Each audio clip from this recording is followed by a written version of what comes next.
ही चक्रधर स्वामींनी आणि कृष्णाने आम्हाला शिकवलेली आहे. जगण्यासाठी भूमिका वेगवेगळ्या असाव्या लागतात. अरे कृष्ण द्वारकेचा राजा पत्रवाळी उचलतो यज्ञ मंडपातली.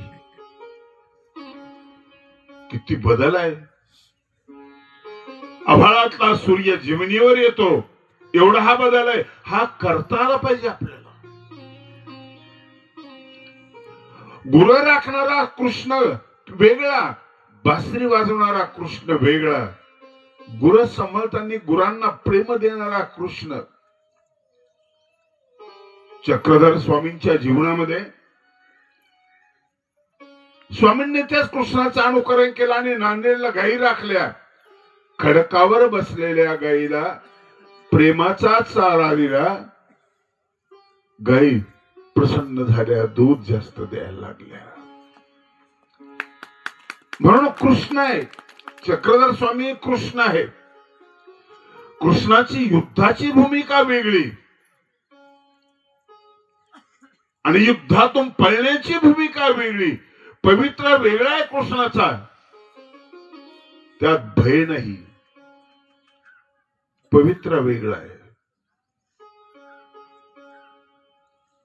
यशोदा सोबत लढणारा कृष्ण, यशोदा सोबत लढणारा कृष्ण वेगळा, कार्यवनासोबत लढणारा कृष्ण वेगळा. त्याला रणछोड दास म्हटले. कधी म्हणते का कोणी इलेक्शन मध्ये पडलेल्या माणसाला पडलेला माणूस कोणी म्हटलं तर राग येईल की नाही? त्याला म्हटले रणछोड दास. पण रणछोडत असताना डोकं किती मजबूत आहे, किती शांत आहे. तो पुढे पळतोय, कालेवन मागे पळतोय, त्याला वरदान आहे.